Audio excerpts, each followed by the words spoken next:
Welcome to the Three Martini Lunch. Grab a stool next to Greg Columbus of Radio America and Jim Garrity of National Review. Three Martinis coming up. So grateful that you're with us for the Wednesday edition of the Three Martini Lunch. Yesterday we had 3 good martinis. Today we can't find one. So we've got 2 bads and a crazy, and maybe they're all bad, Jim. But let's start with our double-barreled first bad martini. Joe Biden, we gave you some props yesterday for your diplomatic boycott of the Winter Olympics. Today, you've reverted to form. Unfortunate for you and the country. So Joe Biden's got a problem here, Jim, on a number of fronts. People are disgusted with his stewardship of the economy, and there's no more in-your-face example of that than the price at the pump, the price at the grocery store, perhaps, right there alongside with it. And so that's one of the main reasons his popularity remains in the tank. But Joe Biden, of course, has decided it's nothing he's done that's led to these ridiculously high gas prices over the past several months. It's got to be that dastardly oil and gas industry. So now he wants the Federal Trade Commission chair to examine oil and gas companies for their role in rising gasoline prices. This is according to Politico.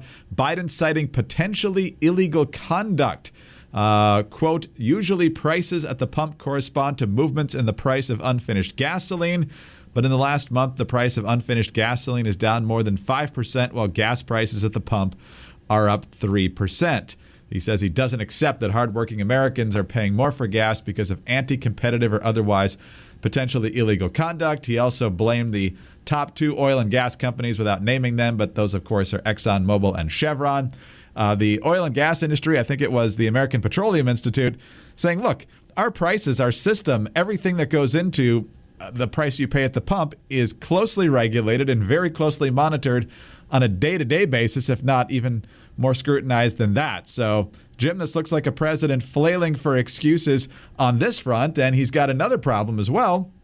He, of course, told us that his Build Back Better massive reconciliation bill was not going to add anything to the debt, but that isn't true either. The CBO has decided that the revenues that he even claims is going to come in, those are going to fall at least hundreds of billions of dollars short of what was promised. And so here's Peter Doocy of Fox News with that estimate and the unbelievable response of Andrew Bates from the White House press office. But some Democrats first want to see the true cost calculated by the nonpartisan Congressional Budget Office. Let's see what the score is. Irrelevant, according to the White House, where officials are challenging the credibility of the Budget Office, reportedly set to undermine Biden claims his spending bill doesn't add a penny to the deficit. CBO does not have experience analyzing revenue amounts gained from cracking down on wealthy tax cheats who are taking advantage of every honest taxpayer. Jim, the Democrats now say we can't trust the Congressional Budget Office when they go, take it as gospel anytime a Republican tax plan doesn't pay for itself, allegedly. So between gas prices and the budgeting for this massive spending bill, Biden's just flailing here, and it's pretty pathetic to watch. Greg, if this sounds like this is news that's been in reruns or you feel like you've heard it before, right before we started taping, I decided to look and say, wait, I know I've seen a whole bunch of government investigations about collusion and price fixing in the oil industry. And I went back and I found 2003, California did an investigation because they believed that gas companies were getting together and pricing it. No, they found no foul play in high gasoline prices. High prices were triggered by in-state production problems and crude oil costs that climbed in advance of the war with Iraq. And a couple of years later, the Federal Trade Commission took a look at gas price hikes in 2005, found nothing. And then, Federal Trade Commission looked again in 2006 and said, oh, no, federal investigation concluded today that rapidly rising gasoline prices over the last year have not been the result of unlawful price manipulation by the industry. You can go back to the Obama administration. And in fact, earlier this year, in August 2021, the Federal Trade Commission said it was going to step up enforcement on oil and gas companies that they say may be colluding to raise fuel costs. They have not yet found any evidence of this. Guess what? Demand goes up. Supply is either limited or gets constrained, say by shutting down pipelines. Then the price is going to go up. We go through this over and over again. It never pans out. It is always the favorite scapegoat of a lawmaker when gas prices go up. They never want to reevaluate their trade policies. They never want to evaluate their drilling and exploration and environmental policies. They never want to look at how we haven't been able to build a new refinery in this country for decades. None of this stuff ever is a factor. No. It's always got to be the evil oil companies are colluding to hold the prices up. This looks desperate. I don't think it's really going to move anybody. But as long as Biden has this scapegoat, he's not going to take any time to reevaluate any of the decisions he's made, or for that matter, any of the decisions made by places like California that increased gas taxes again earlier this year. And let me give you a little clue here, President Biden. People aren't going to care. They know that you're president and that they're paying a lot to fill their tank, and it's costing a lot more to fill the grocery cart and the cupboards when they get home. So even if this were true, which it is not, as Jim explained, this is a common scapegoat, this is just not going to pan out, because when people have more difficult conditions in terms of making ends meet, they're going to blame whoever is in office. And when you have no evidence to back up your allegation here, it's going to look even worse. All right, Jim, let's talk about something else that we can do to perhaps help our bottom line, and that is diversify our portfolio, and that could mean investing in gold and silver. With the dollar heading down in terms of value, heading up in terms of inflation, the price of silver increasing now 340% since the year 2000, and it continues trending higher and higher.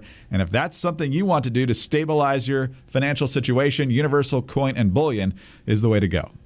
Universal Coin and Bullion is offering our listeners a special locked-in price of just $30 for a beautiful 1-ounce 2021 American Silver Eagle coin, which just happens to be the most popular coin in the world for collectors and investors. This limited offer is available at dealer's cost because Universal Coin wants you to own the first newly designed silver bullion coin since President Reagan signed the Gold Bullion Act in 1985. Call Universal Coin, leaders in the precious metals industry, at 1-800-UCB-GOLD to get your beautiful U.S. Mint silver coin for only $30. Postage is free, and you'll be dealing with the experts. And when you buy gold or silver, you want to make sure you're doing that through a trusted business. And Dr. Mike Fulgens is America's gold expert. He's the 2021 Coin Dealer of the Year from the American Numismatic Association. The experts go to him for advice on counterfeiting and fraud and all this stuff. They can be trusted. They also have rare gold coins, but this special silver deal is only available using the code Martini. So call 800-UCB-GOLD. That's 800-UCB Gold. All right, Jim, let's move to our second bad martini. And I'm really starting to think we got 3 bads today, but let's move to the second one. Right now, as we record here about 1 o'clock on Wednesday, it looks like the Rittenhouse jury in Kenosha is returning to the courtroom to ask the judge some questions. So we're not necessarily on the brink of getting a verdict, but who knows how soon that could happen, depending on the answers that they get here. But the judge in this case has certainly come under criticism, especially those who want to see a guilty verdict in this case. But according to the Daily Wire, Judge Bruce Schroeder, who is overseeing the case, has received hundreds of vile messages from detractors, and they believe that he's playing favorites in favor of the defense in this case. They say a fax at the courthouse received in October reads, "This is outrageous. What fresh hell is this? Rittenhouse is a murderous thug, and trying to protect him says a lot about this judge. We are watching," the message continues. "Enjoy your term, Judge. It's going to be your last. If I ever meet you in person, I fully intend to spit directly in your face, regardless the cost. You're disgusting." Another chilling message wishes, quote, "the most heinous homicide known to man" on Schroeder's children. "One day, hope his kids become victims to the most heinous homicide known to man, so he feels the pain, and we will not call his kids victims." That's what they're upset about. He wouldn't let the prosecutors refer to the people shot to death as victims. And so there's another one that says, "Wow, way to name a white skinhead hothead to be a judge. No wonder they burned down your city." So, Jim, you know, if the judge was leaning towards the prosecution in this case and he was getting these kinds of death threats, this would be all over the media. This is the only place I've seen this when people have the perception he might be a little bit biased towards the defense in this case. Unbelievable. Greg, when I wrote today's Morning Jolt, it's all about the Rittenhouse trial, and I write this as a non-legal correspondent. I'm not a lawyer. I don't play one on TV, but I'm kind of I'm very bothered by the way these big, high-profile trials get covered and the way they tend to get discussed. When you're talking about putting somebody to jail for the rest of their lives, this is not just another routine political football. I don't think these things are meant to turn into more culture war fodder in which everybody lines up on their sides and cheers and boos and, treats it like it's some sort of gladiatorial spectacle or something like that for their entertainment. And one of the things I was thinking about is that when you hear about a violent crime, it could be Rittenhouse, could be the O.J. Simpson trial, could be Zimmerman down in Florida, and any big high-profile, Scott Peterson, right? You hear about that, and you think about a brutal murder. People are like, oh my God, I can't believe that guy did that, regardless or not they're actually convicted. And it's worth keeping in mind that innocent until proven guilty is a legal concept that's supposed to operate, the centerpiece of our concept of criminal trials in the United States. That said, and those of us who are outside the process of law are able to look, draw our own conclusions. And if we think somebody's guilty, we can say, oh yeah, I think that guy's guilty as sin. And it's not all that unusual to hear to somebody, that bastard who killed his wife, you put me in a room with him for 10 minutes, I'd show him, People always blow off steam like this. And by itself, it's not, 99 times out of 100, this is not somebody who's actually going to hunt down the defendant and attempt to enforce their own form of vigilante justice or something like that. But the world of social media is a little bit different. Now the sorts of things that you might say to your buddies after a beer or around the water cooler or something like that, now they stay up there. They're up there for everybody in the world to see, to read, and they kind of get, out there. We just don't know what the effect of putting lots of hateful messages on social media are. I was reading some other article in which somebody was citing the fact that they were getting death threats as an example that all the opposition to them is crazy and morally reprehensible. Well, look, if you're sending somebody death threats, then yes, you yourself are wrong and crazy and morally reprehensible, but you are probably not representative of all of the opposition to this person. I think, film critics get death threats. Referees get death threats. I've gotten a handful of them over the years. This is not, death threats, unfortunately, are the new way in which people communicate. I disagree. It does not mean that these are good or okay. I'm not downplaying. It's horrible to get them. It's frightening sometimes. But the good news is the overwhelming majority, 99.99%, are not sent by someone who intends to do something. In fact, one of my colleagues talked to someone in law enforcement who kind of focused on this sort of thing and said, don't worry. Don't worry about when you get these kind of messages. The person who's going to hunt you down and kill you is never going to send a message beforehand. That didn't make me feel that much better, Greg. But so in other words, like these things. So by itself, this does not mean that the judge's life is at risk or anything like that. But I think it does reflect something very ugly and very unhealthy in our culture. And the fact that I think your observation is very accurate. That if these threats have been going in the other direction, then people would be saying, "Oh my goodness, this is terrible." Here's the thing: like the judge is not there to satisfy, Joe Schmo sitting on his couch watching the TV. The judge is there to run the trial the way he sees correctly in accordance to the law and the standards of the U.S. legal system. He's not there to, make the decisions you like. He's not there to, there's an entire process to this. And most of the people, not just are they not, do they not have much of a legal background? I don't think you really need to have a detailed legal background to have an opinion on what's going on in a court case. But if you don't realize that innocent until proven guilty is kind of a core concept, like, Rittenhouse is a murderous thug. Well, no, we're not sure of that. That's why we're having the trial. That's the whole point. You've already convicted him in your mind. And now you're just irritated that the rest of the process isn't speeding up to your preordained conclusion. So deeply frustrating. Maybe by the time people hear this, there'll be a verdict. 500 National Guard troops in Wisconsin are on standby. Hopefully they won't be needed.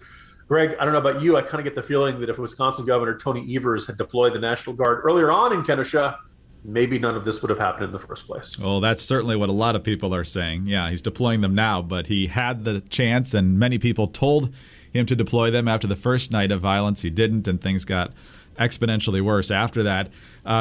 Jim, one of the things that just boggles my mind here is, one of those threats was referring to him as a skinhead. There's been a lot of racial overtones in this trial, despite the fact that everyone involved here is white. The two people that were killed are white. The person who was injured is white. Rittenhouse is white. Some are arguing that, he was there to protect businesses from Black Lives Matter protesters, so that's the racial component. But you have to go a couple layers deep to even try to make that accusation. Meanwhile, the media and the left seem almost thoroughly uninterested in the Ahmaud Arbery trial down in Georgia, which obviously seems to have racial components here. Maybe it's just because there's no political controversy over that particular case. What's your read there? No, that's a very interesting observation about the what feels like, if not round the clock, then let's just say saturation coverage we're getting of the Rittenhouse trial, and we're hearing much less of the trial down in Georgia. I think part of it is that if you think of the O.J. Simpson trial as the apex of celebrity criminal trials, and that we're a ratings bonanza for the media, then they're always looking for that kind of simple narrative. They're looking for that kind of hero, villain, victim, triumvirate there that they can do. They don't like messy details getting in the way of it. Of course, a criminal trial is very much about those messy details. One of the points I tried to make in today's newsletter is that unless you're watching gavel to gavel coverage, you at home are not seeing what the jurors are seeing. The jurors have to pay attention the entire time, or probably more accurately, they have to at least look like they're paying attention the entire time. So the juror is probably hearing and seeing a whole bunch of things that you aren't seeing, particularly if your opinion of the trial is coming from a couple of minutes in a newscast, trying to summarize a day's worth of arguments and evidence in a handful of minutes. So in the end, as much as you might think, how could that jury reach that decision? Well, probably because they saw and heard a lot more than you did. I'm not saying they're always right, but just observing that the average person's perception of a trial and a juror's perception of the trial are not the same thing. Well, we'll see what happens. Let's pray for peace in Kenosha, regardless of the verdict. There are certainly strong opinions on both sides. If you look at conservative Twitter, they're convinced that the prosecution was a complete debacle, and acquittal is the only reasonable result here. And everybody else on the left, of course, is saying that it's an obvious guilty verdict. So it's going to be very much an intense reaction no matter what the outcome here. But whether it's Joe Biden trying to make you believe that other people are responsible for the economic conditions that his policies have contributed to, the fact that he can't afford his reconciliation bill, or just the stress over trials like the one we just talked about, you may need some time to get your head in the right place. And that's where Headspace can come in, whether your thoughts are running in endless circles or the stresses of the last year or the last week are weighing you down. You'll want to be in a position to have a less stressful, healthier, and happier life. And that's where Headspace can come in. Our thoughts can be confusing enough, particularly in a week like this, but meditation doesn't have to be. Headspace is your convenient dose of meditation, mindfulness, and sleep exercises to relieve stress and anxiety and help you get a good night's sleep, all in one app. They make it easy to catch your breath and make time for your mental health. And it's one of the most science-backed meditation apps in the world, proving that meditation works. A study proves in just 2 weeks, Headspace can reduce your stress by 14%. That's quite a bit. And as we've said many times here, our chief of operations has said that some of the Radio America hosts have used Headspace, particularly over the past couple of years, found themselves sleeping better, less stressed, and more focused on being able to do a great job. So it's been an advantage for them. So find some Headspace at headspace.com/martini and get 1 month free of their entire meditation library. This is the best Headspace offer available. So go to headspace.com/martini today. Again, headspace.com/martini. All right, Jim, on to our, I'm going to say the third bad martini here. And this is a story you did that came out today. It relates to the disappearing acts in China. Involuntary disappearing acts. Some have wondered where tech titan Jack Ma has been for months at a time when perhaps he gets out ahead of his skis from where the Communist Party wants him to be on things. Now we have the story of this tennis player. Feng Shui is how I'm going to pronounce that. She was a professional player from 2004 to 2019, as you point out, got as high as 17th best in the world. Apparently, she had kind of a complicated relationship with the former vice premier Zhang Gaoli, who she says that sometimes they had a consensual relationship, but other times he coerced her into sex. And so she posted on her verified social media account on November 3rd, quote, that afternoon, I don't know if it meant that day or another day she was talking about, I didn't give my consent and couldn't stop crying. You brought me to your house and forced me and you to have relations. And so this guy, Zhang Gaoli, is a close ally of Chinese President Xi Jinping. And now Feng Shui has disappeared. Fill in a little bit more of the story and what this tells us about the reality in China for anyone who steps out of line. I was going to say, this is kind of a new level of horror. Look, we know China is an authoritarian country. We know the regime can be very brutal when it wants to be. Jack Ma accumulating an amount of fortune that basically starts to feel like a threat to the state.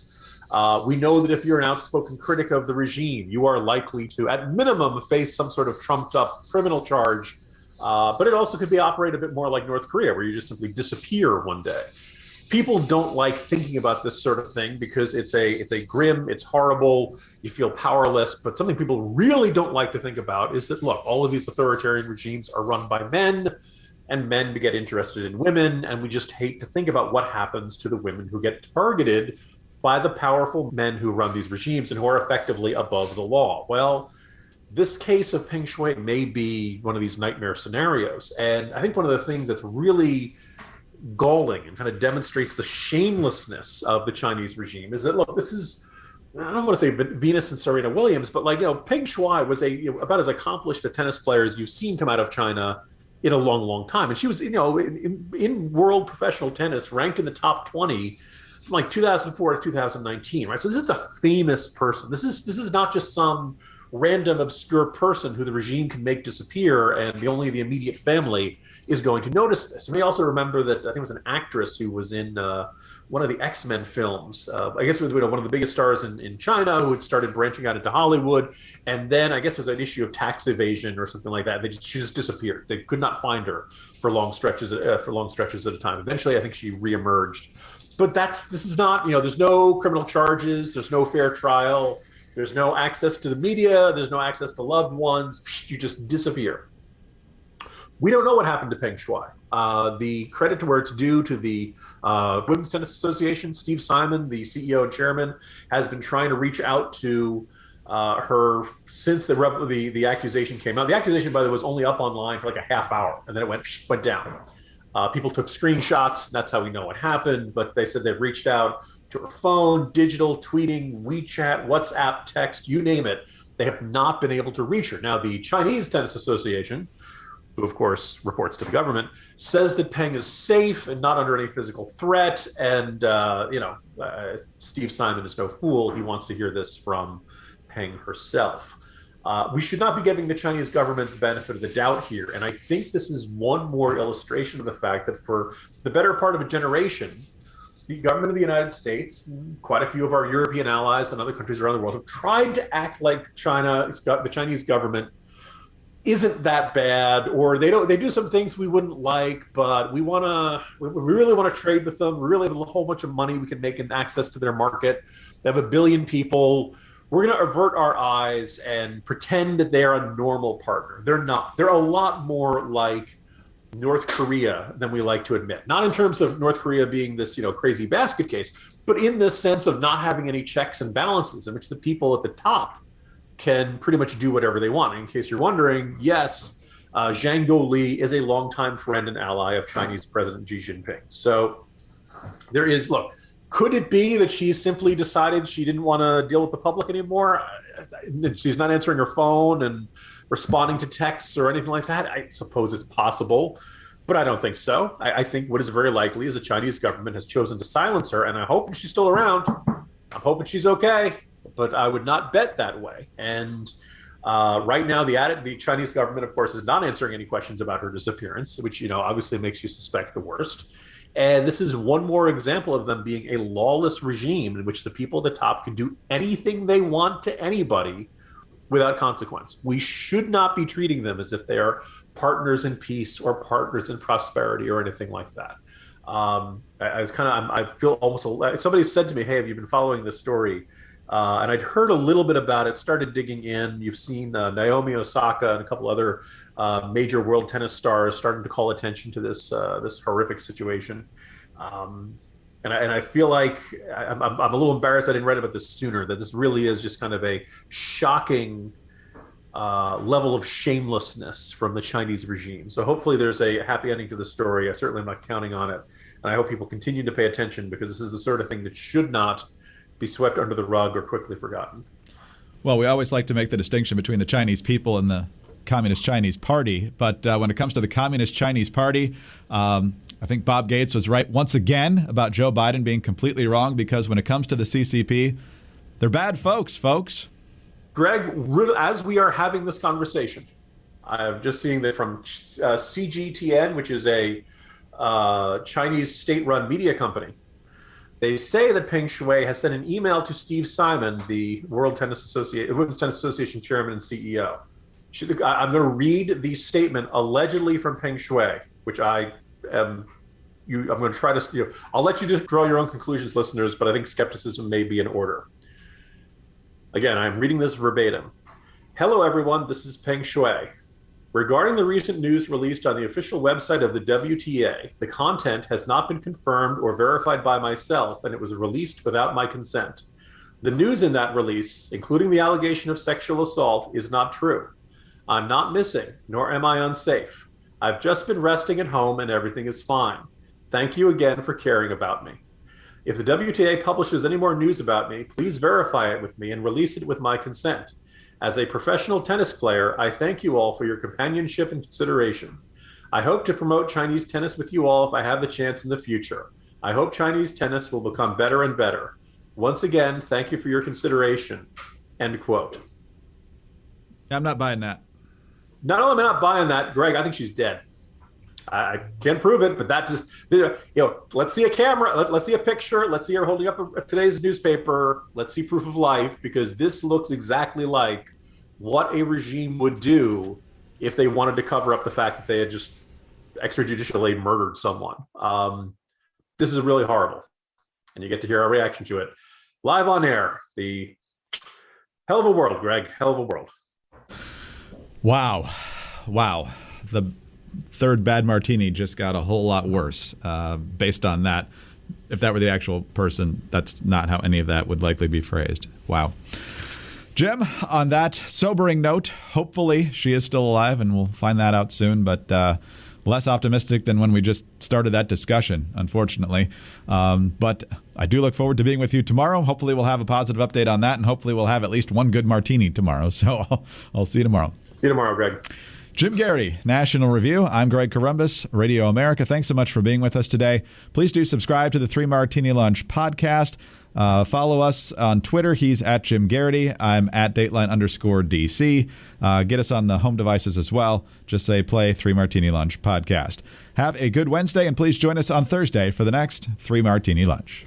Hey guys, we know it's hard to tell what's real and fake in the news these days, but don't worry, because we're here to talk about it all. The woke media continues to downplay real issues like inflation. The House passed the infrastructure bill that will cost us $1 trillion, and Biden seems to have little plans to combat surging gas prices. Hey, it's the Chicks from the Chicks on the Right podcast. Download and subscribe to our daily podcast to hear us pick apart and pick on the news of the day. Politics to pop culture, nobody's safe, but it's all fun. Subscribe on iTunes or wherever you get your podcasts.